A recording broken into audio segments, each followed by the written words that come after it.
Hashtag Doggy People with Phil Lassman. Hello, it's me, Phil Lassman, and welcome to the very first episode of Hashtag Doggy People. Each week, I'll be talking to people about life, love, and of course, dogs. And for my first guest, I've hit the doggy jackpot. He's a Titanic man who needs no introduction. So guess what? I'm not going to give him one. Hi, Phil. How are you? I'm absolutely fine, and I'm so happy to see you. I never thought you'd get here, to be honest with you, because Peter and I were planning to do this show live before lockdown, and it's taken me until now to learn how to do it on Zoom. But anyway, Zoom's a great thing, isn't it, Peter? Who'd have thought that you could perform to the public in just your pants and get away with it? Marvellous. Anyway, Peter, thank you so much for being here. And tell us, look, to get started, tell us, what has lockdown meant for you? Well, like everyone else, it's meant an awful long period of time being, and I'm very happy, being locked down in my house with my lovely wife, Myra, and our wonderful 5 dogs, all rescues. I think most of them are from All Dogs Matter, funnily enough. All Dogs Matter. I have one from, I have Titus, who came from Suffering Strays, Sarajevo, from Milena in Sarajevo. So it's been a time of great reflection, and being limited in terms of what one can do, because there's been absolutely no work to divert me from the major passion in my life, which is animal welfare / animal rights. So I've been able to do a huge amount of work online for the many charities that I support, and I'm either an ambassador or a patron for. As you know, I'm loosely known as the man who can't say no. So I'd say yes. Different reason. We won't go into that. No. So there are a huge amount of charities that I do support. And my time has been really, really well occupied with that. The only downside to that is that almost every day I'm dealing with something that's very sad, because there's only bad news coming through at the moment. Because as ever, when there is a human situation like this, it is always the animals who suffer. And there's also the misconception that people believe this to be an animal caused virus, whereas in fact it's a human caused virus, because this virus exists solely because of the way we humans treat all other species on our planet. So it's been a very, very busy time, in many ways a very depressing time, but also a very inspiring and very committed time. Mm-hmm. Yes, of course. I mean, coming back to we will be covering your charity work a little bit later on, because I think you represent about 697 different charities at the last count. But as I say, we'll come back to that. But I mean, the show's Doggy People, and as much as we are going to talk about the animals themselves, I'm very interested in the personalities behind the people that drive animal welfare forward. And of course, you're a leading light. But so we all know you, Peter, as a major champion for animal welfare causes. But what I want to know is how you first started as an actor. As an actor? Okay. Well, I was a very poor student at school. I left school at 15. My first job was, you as well, yeah? So yeah, complete dunce. There we are, great minds here. And so I left school at 15, and in fact, my headmaster, who was a very patient man, said to me on leaving, well, you might as well go now, Egan, because you'll end up in prison anyway. So luckily it didn't happen. How much time did you do? Luckily none at all. I never got caught. So my first job was in a machine shop, making nuts and bolts on a capstan, and then I did other things. A salesman. I worked as a mortuary porter. I worked as a porter in an auctioneer's. And my final job was with a wonderful bespoke tailor called Jaime Ozin in Connaught Street. And I was a salesman for him for a year. And he was remarkable, not only a brilliant tailor, he was also a brilliant human being. And he had 2 sons. who worked for him as well, and I was his salesman. And in fact, when he heard that I was going to become an actor, he said to me, "Peter, what do you want to do with your life?" I said, "Well, I'd like to be an actor." He said, "Peter, you want to be an actor? How can you be an actor? You can't remember a thing I tell you." So he was really generous to me, and he kept me on until I went to the Royal Academy of Dramatic Art, and this is 1964. And as I was leaving, he bought me a present, and it was a book called How to Improve Your Memory. And he was a wonderful, wonderful man. And I said to him, "Jaime, one day I'm going to have some suits made by you." And he looked at me for a long time because he was a very expensive tailor. And he said, "Peter, I'm not going to hold my breath." But luckily, I'll go back to how I started in a moment. Luckily, I became very successful very young in this business. And I got some jobs that paid me quite well in 1968. So 4 years later, I went back to the shop in Connaught Street. And sadly, Jaime, who was very elderly when I left, had passed away. But his sons were still there. So I had 2 suits made in his honor, which I kept for an awful long time. And they were the most expensive suits I'd ever bought during a period of time, because I think there was £75 a suit in 1968, which was a lot of money. Just huge amount of money. And anyway, so but he was a wonderful man, and it supported me terrifically, and never gave me the sack like all the other people I had worked for did. So, but after leaving school at 15, as I said, I wasn't really very, I'd only ever read 2 books in my life. I read Treasure Island and Oliver Twist, apart from Just William. So I had a really, really rubbish education, my own choice, because it was there and I didn't take advantage of it. What I did take advantage of was playing truant a lot and going to the cinema. I used to go to the Isolde Cinema in Kilburn in northwest London, where I was brought up, which is Know it well. Officially known as the unofficial capital of Ireland, County Kilburn. I remember it well. Yeah, I know. And it was also the fight capital of England as well, I think. On Friday, Saturday night, you went down Kilburn High Road, you'd have to go. Exactly. Bang, bang. It was like a border town, exactly. And a huge amount of the amber nectar. The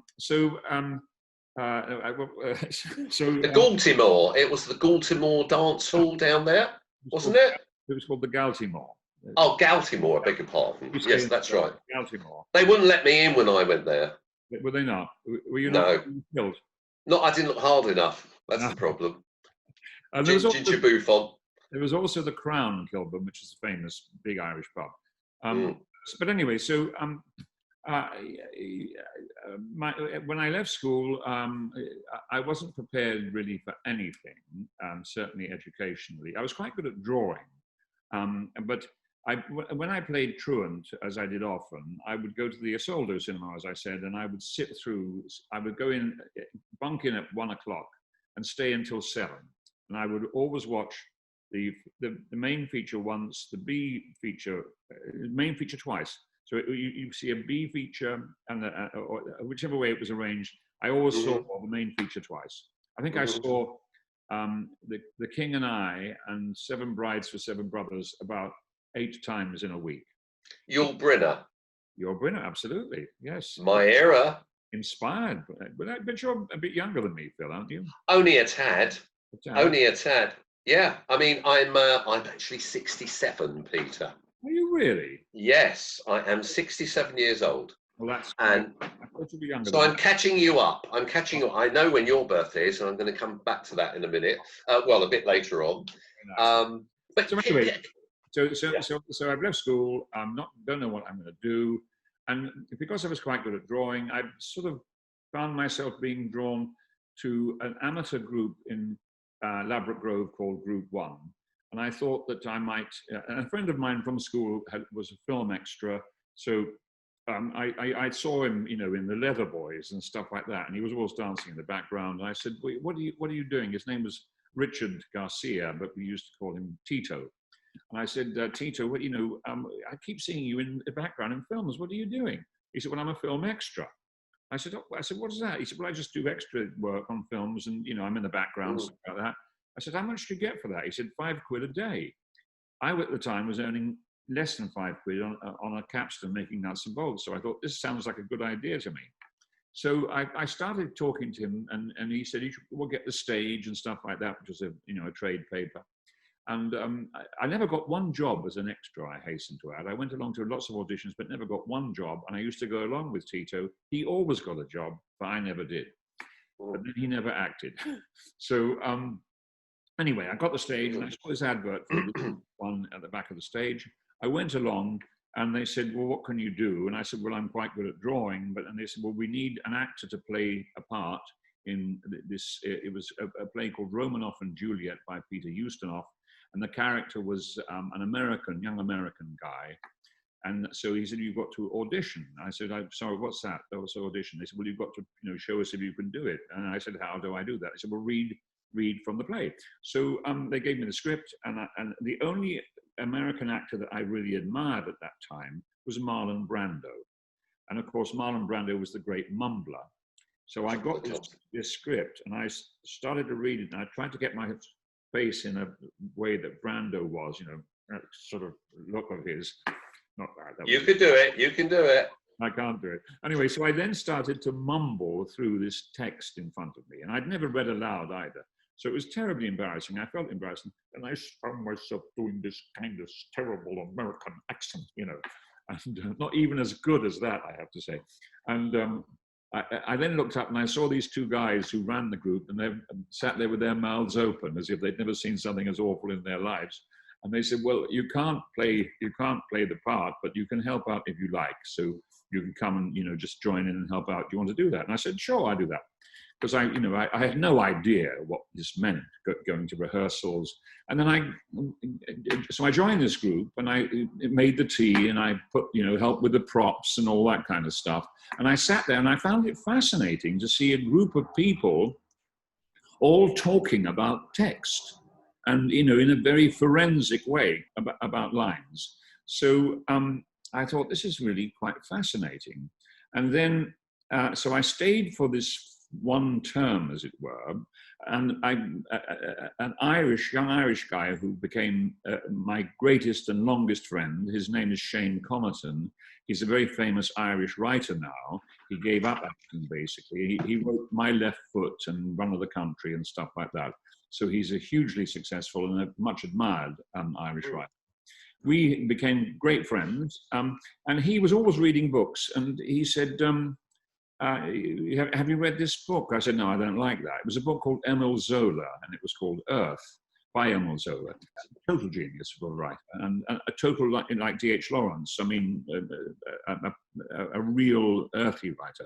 And he said, well, how do you know you wouldn't like it if you haven't read it? And I said, oh, so he gave me the book to read, and I read it, and I thought it was brilliant.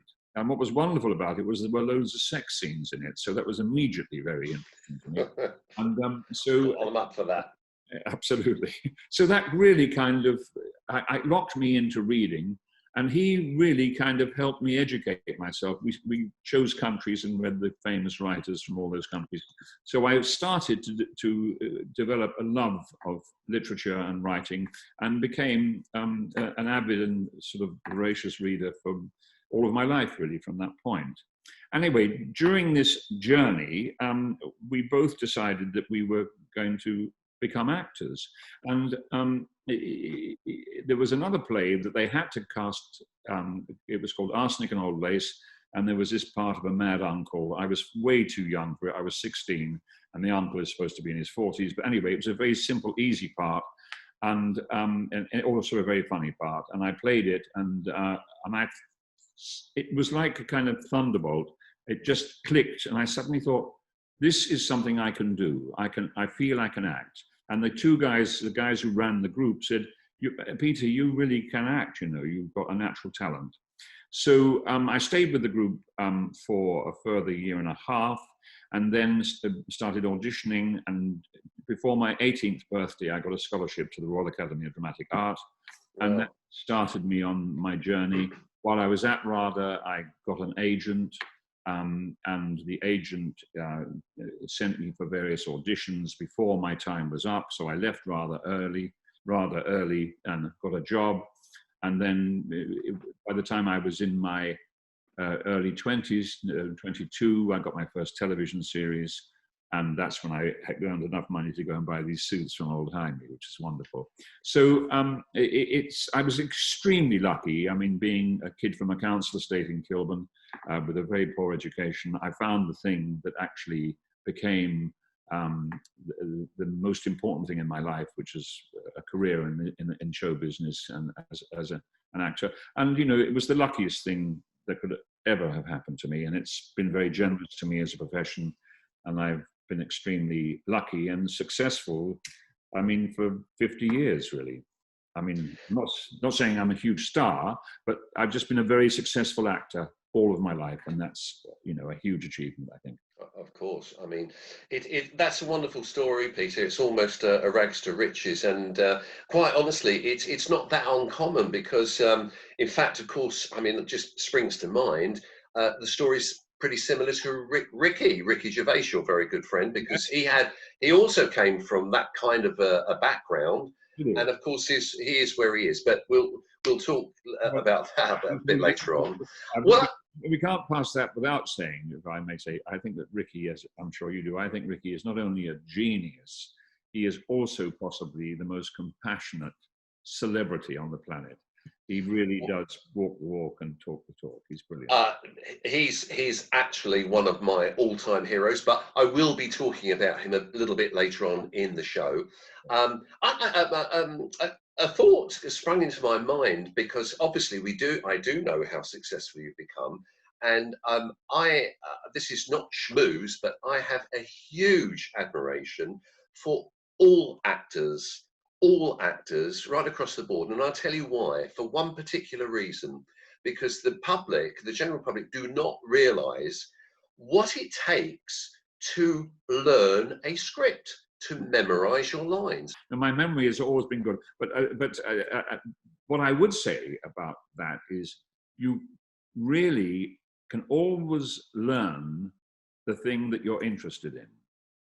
And because most of the work that I have done and most of the parts I've played, I've been fascinated by, it's become a huge effort later in life. Because when you pass 50 and 60, then of course the old grey matter gets a bit, how's your father? And you know, you have to really work at remembering lines. But up until I never ever even worked at learning lines. What you do is, if you're interested, this is why you're asking the question, the way I work as an actor is, and when I'm given a script, I try to learn the thoughts. So what is it in my mind that's making you say this line? So when inside information, this is. It is indeed. It's called acting detective work. And so when you're given a part, when I'm given a part, when I read the part, I look at my similarities where I am similar to the character and where I am not similar to the character. So where I am similar, I don't even think about that. What I do is I try to bridge the gap between what I am right for and what I'm wrong for, and try and make what I'm wrong for right. And that's where the detective work comes in, and the emotional balancing, and why does this person do this? Why does he say this? If he says that, how does he say it? It's like putting together a jigsaw, basically. Yeah.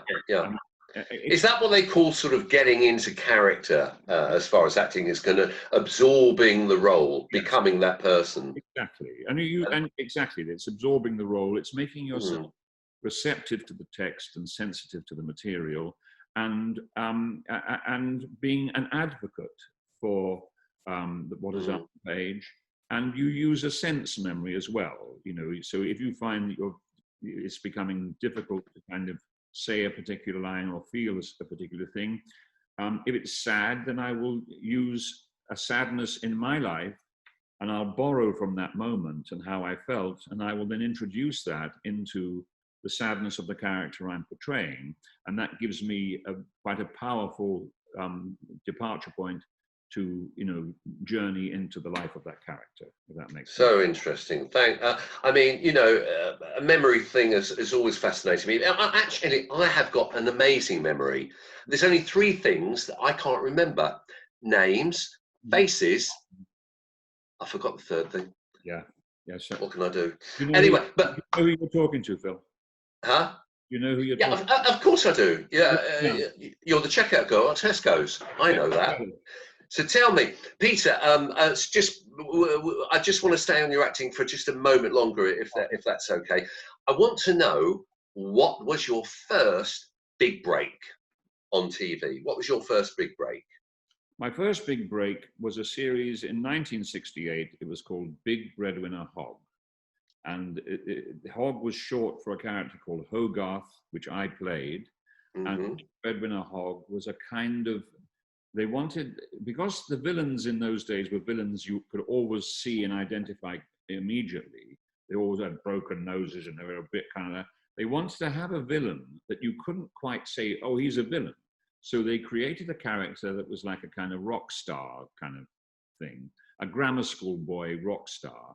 And that's what I played. And so, but the character turned out to be a vicious psychopath, basically. But it was a very, very exciting series, and it was directed by two great directors, Michael Apted and Mike Newell. Mike Newell is an internationally famous director now. He's directed those Harry Potter things and loads of stuff. A film with Al Pacino called, well, I've forgotten it. So that was my first big break, Big Breadwinner Hogg. And it made me kind of notoriously famous in 1969. And in fact, the series was on the front page of most newspapers when it was broadcast. And because it was very violent, it was discussed in the Houses of Commons. And the producers were somehow accused of a treasonable act because they were inciting the youth of England to violence, as it was discussed. So it was quite a major thing in its day. And because it had such a big impact, in those days you had 5 major networks. Now you have 1 million. And so they kept putting it out at different times in different networks so as it would not actually get a very big following. But in fact, it got a cult following, and people even now say to me, and this is God, over 50 years later, oh, I remember you as Big Breadwinner Hogg. So that was my first big hit. Yeah, my first success. Of course, most people remember you for playing that suave Paul Ryman, of course, in evidence-breaching circles, an absolute classic to this very day. I know you've had a variety of roles. What I need, a final question, Peter, on acting. What is it about being an actor that brings you so much personal joy? How would you sum it up? That's a very interesting question. I think it might be linked to the fact that one is, you become available to expressing a variety of emotions without having to pay the price of being totally responsible for them. So you can feel things by proxy. You can feel amazing love or amazing anger or amazing obsession, but it's all housed within the script and a part. And so you can go in many different directions. It's very stimulating and very therapeutic because it releases those energies that we have, those frustrations also that we have, but you're not actually paying the price of that you would do in life if you were saying releasing them with a partner or releasing them in public or whatever, where you would be probably locked up. So I think the therapeutic element is a very, very important thing, certainly to young acting, to young actors. Nowadays, as I've matured and got older, the thing I think that is most rewarding, if that applies to what you're saying, is the fact that one can bring a broad sense of entertainment and pleasure and hopefully thoughtfulness to a large group of people. Well, I mean, being an actor of your caliber certainly gives you a great deal of influence over everyone who watches you. But I mean, again, I'm not, you know, I'm a big fan of yours anyway, and it's not schmooze, but every role that I've ever seen you in has been absolutely sublime. And particularly, I mean, I'm quite privileged, I think, to be slightly part of the inner circle of animal welfare, and I've seen that you perform live, and your recitals, particularly, is something that I like. But anyway, Peter, thanks for sharing all those insights. It's like you've lived multiple lives, haven't you? Really, through your acting, Absolutely. you've lived. I mean, most of us live one life, or some people lead a double life, like me. Not in a bad way. No, yeah. But you, of course, live 1,000 lives. You've lived 1,000 lives, and I know what you meant by that explanation, and that was really grateful to hear that explained by you, Peter. So we're talking about you, Peter Joseph Egan. You were born on the 28th of September 1946, which makes you a Libran. I am indeed. Meaning you like to weigh things up, balance things out before you make decisions. Is that an accurate description of you? I think is an accurate description of me. I mean, it can also be imbalance rather than balance, of course. But yes, I think it is true. I mean, whenever I've done character studies of myself, it always comes up, without saying what I am, that you are a natural diplomat or a natural advocate, or you are an artist of some kind. And those are all the attributes to being Libran. And so, you know, as you grow, you always do those little, they're like IQ tests, aren't they? Personality tests. And they always come back absolutely right. They always, whenever I've done them, they've always said you're a Libran. So yes, I think that I do balance arguments quite a lot. I think I host all of the qualities that most Librans describe as. I used to date a lady who was a Libran, and she used to infuriate me at times because she couldn't make her mind up. She used to, take days to make decisions. And in fact, I used to be indecisive, but now I'm not so sure. People say to me, Phil, do you have trouble making your mind up? I say yes and no. You know, what can I say? But it's a lovely star sign. You're beautiful people. Sorry to interrupt you. As a matter of interest, do you remember Kilroy? Yes, I do. Graffiti. You used to go into all the lavatories. Kilroy. Yes. Yeah. I used to be indecisive, but now I'm not so sure. Is a famous piece of Kilroy. Is it really? Okay. Well, that's something I've learned today, but it was my little gag.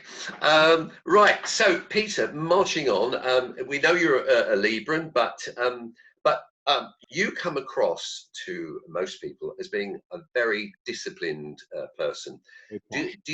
Would you say that you are a disciplined person? Do you set yourself goals in life specifically? Discipline is immensely important to me. So yes, I would describe myself as a disciplined person. If I decide to do something, I have to get it done. And if I decide to do something, I have to finish it. So that makes me quite dogged as well. So yes, I think discipline is the most valuable asset that any human being can have. Well, it's a good thing to have. In fact, a lot of people are quite surprised with me because they think that because I'm a zany sort of character that I've got no discipline. But Ira will tell you that I'm absolutely the other side of me is I'm a real nerd, and I'm a stickler for detail. But I agree with you, Peter. I think it's a very good thing. Did you adopt that approach when you were courting your lovely wife Myra? How long have you been married to Myra? We lived together for quite a period of time before we got married. But I think we got married in 76 or 77. So that would be about 47 years. Wow. But a long time. We've been together. But I did see Myra before we got together when I was 17. Before I went to RADA, I used to go to an audition studio place just off Baker Street. It was called Dineley Studios. And that was also home to the Actors Workshop. And I discovered later that Myra was a member of the Actors Workshop. But I used to see her going in to rehearsals there when I went in to do my sort of work on my audition pieces. And she was very sultry and tall and beautiful, and it looked a bit like Françoise Hardy, a French actress of her day. And I was very taken by her, and I thought, wow. And I wasn't yet 18. I hadn't, I was still 17, and I thought she's a smasher. But I didn't have the courage to approach her. And but we met. But I did go and see her in a production of a thing that she was doing, The Girl on the Via Flaminia, which their group were doing at a place called the Portcullis Theatre. And I went along, and she was playing a leading part in it. And at one point, she had to appear in a nightdress and a slip. I thought, wow, she's really got a great That was the clincher. This was the clincher. This made me very disciplined, and so I thought, and excited. And excited, certainly. And I thought, well, there's a pub next to it. I bet they all go to this pub after. And I thought, I'll go in and see if I can meet her. So I went into the pub next to the Portcullis Theatre, and she came in, but she was with another bloke. So I didn't ever meet her there. But I did meet her 9 years or so later, when I was doing a series for Yorkshire Television, and she played a part in it. And I met her on the hallway walking into the rehearsal room, and I looked at her and I said, I saw you in The Girl on the Via Flaminia. And she went, oh God, you didn't, did you? And that was the beginning of our relationship from that time. And that was, I think I was about 73 or 74, yeah. Long time. But it's true what they say, Peter, behind every great man is a great woman. Oh, I think that's absolutely true. No question about that. I mean, I would say certainly that the best advice I've been given throughout my life has been from Myra. Anyway, Peter, that is absolutely lovely. So I've just got one. I just want to ask you one further question before we, because it will take us into the animals thing. What actually was your earliest childhood memory? I'm thinking back on that. My earliest childhood memory, I think, would be I lived in my grandmother's house. I was born in my grandmother's house in 1946. My grandmother had come over from Ireland in 1935 with her whole family. That's my grandfather, my 5 aunts, my 3 uncles, and a lodger. And they all came over and they settled in a house in Alexandra Road, which is just off Swiss Cottage, which joined, as it were, Swiss Cottage to Kilburn High Road. It was a major highway called Alexandra Road. And the house is very well. Yeah, and it's called the Langtree Estate, funnily enough. But prior to that, it was Alexandra Road, and the whole street was built to celebrate the marriage of Alexandra and Bertie, I think. Was it Edward? Anyway, by the time my grandmother moved into this house, which is nearly 100 years after the street had been built, the house had a derelict basement, which had open floorboards, and it was filthy, and there were rats running around in the basement. And there were 3 further stories which housed this clan of insane Irish people, including my father, who had by this time married my mother, who was, so my mother is an English Protestant living in an all Irish Catholic household. So she was like a foreigner in her own country. And the house was full to bursting with people. And I'm thinking here because there are so many different kind of flash memories that go through my mind. But as I'm saying that, I'm trying to select one because a lot of the memories are appalling. The conditions that we lived in were appalling. I shared a bedroom with my brother, my sister, my mother, and my father. The 5 of us in one room until I was 9. And they were conditions that wouldn't be allowed now. It was real poverty, and there was no bathroom in this house of some 13 or 14 people, bursting at the seams, because there was also by then my cousin Declan, and there was only one loo. So it was a shocking situation to live in, added to the fact that the whole of the Irish clan were very heavy drinkers. So you'd fall over empty bottles of Guinness all over the place. You know, it was just, it really was a dreadful, dreadful place to live. But so in terms of my first memory, going back to that, in the basin, which was derelict, there was also the coal hole, as it were, and it was, so everything was, you know, there were gas mantles on the walls, but we had a coal delivery once a week, and so I think the first memory I have is hearing the coalie shouting out, "Coalie, coal, go on," and running, and I used to run down to the basement and skip over the open floorboards and go to where the manhole in the street was open. I'd see the light come in from the street above, and then he would pour in the bags of wet coal, and you'd see sparks flying as the coal descended into the coal hole. And I used to find that fascinating. There would be kind of black dust, and as the coal settled, and you would see the odd kind of lightning. And that was a bit, I think that's the earliest memory I have in terms, because it was quite dramatic and quite visual. So that would be my first memory. Other memories would be probably not so pleasant. No, I know what you mean. Incidentally, I grew up with the coal man calling. Only I had relative luxury compared to you, I think, because our coal bunker was outside of the house. Oh, yes. But it was, everything else was pretty grim. I mean, it was all grim in those days. So I can partially identify with you, Peter, on that. Actually, I would like to just ask you one other question about your family, and I appreciate you talking to us about that.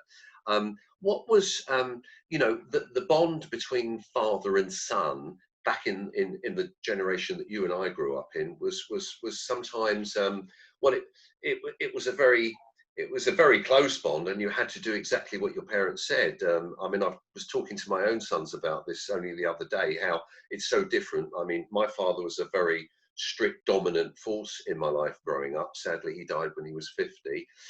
What was your relationship like with your father, and what did he do? Well, it was a very sad relationship, I think, because in many ways, my father was not a man who was made for family life. He was the eldest son in this Irish family. And I think that somewhere along the line, he may have been earmarked for being a priest of some kind, but that never happened. He used to tell me that he went to a wonderful college called Blackrock College in Dublin, and he used to say he was taught mathematics by De Valera. Eamon De Valera became the president of Ireland.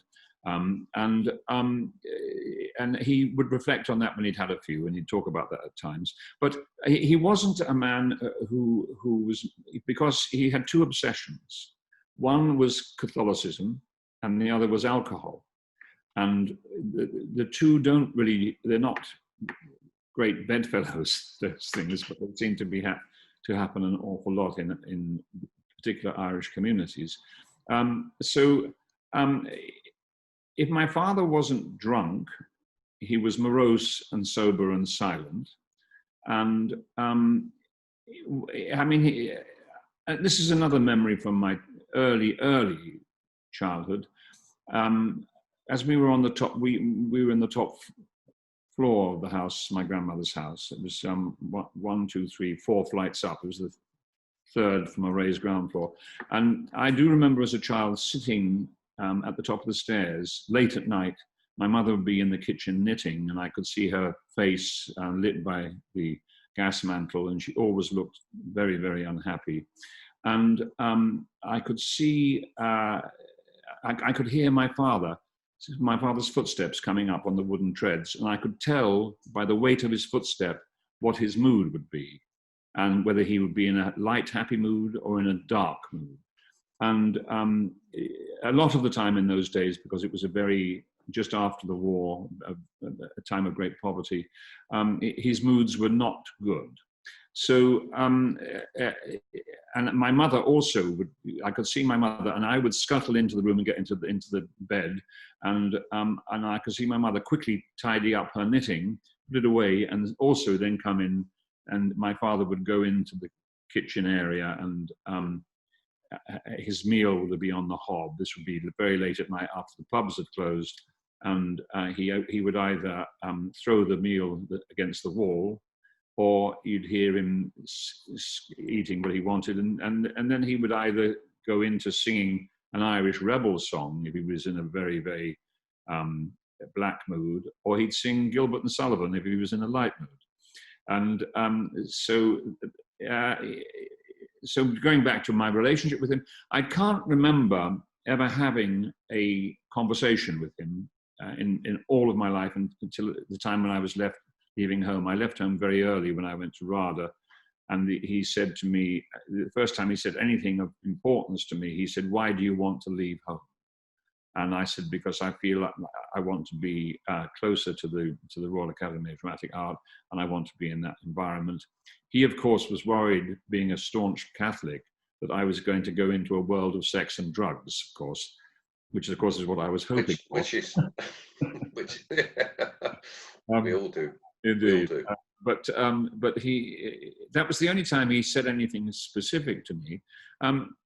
So he was, and I do, it's only in my later years now, when I passed 50, that I really began to understand my father, because I resented him a lot. I resented the fact that he always chose alcohol over his family, and didn't have, and there was no dimension into relationship.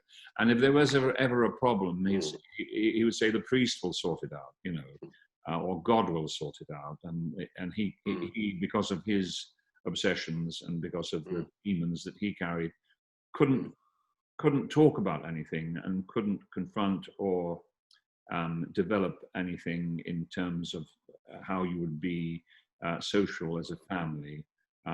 His greatest pleasure, as I said, was he loved alcohol, and he was happiest when he'd had a few, or he was at his worst when he had a few. So my relationship was pretty dreadful, and I'm very sad about that. And as I said, it's only since I crossed that meridian of 50 on to 70 now, that I have really accepted the fact that my father had every right to be what he wanted to be. Why should he have been what I wanted him to be?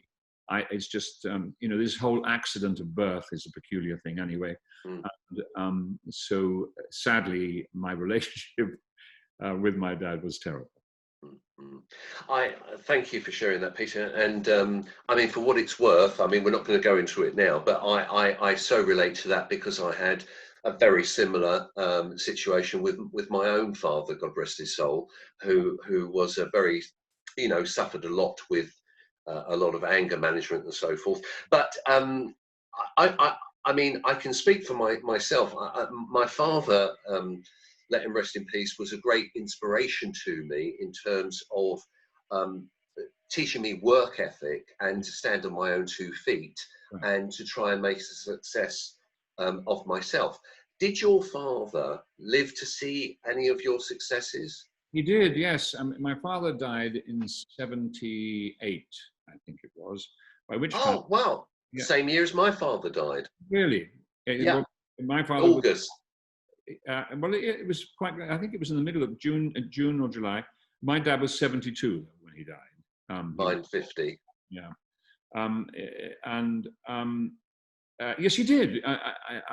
In fact, he came to see the very first play I ever did at the Unity Theatre in Camden Town. It's no longer there, but that was a community theatre run very much by the local left-wing, politically,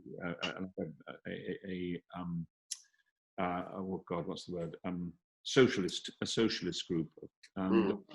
It was called the Unity Theatre. It was a great theatre, and I did Julius Caesar there. I played Brutus, and my dad came to see that. I think that's the only time he ever saw me live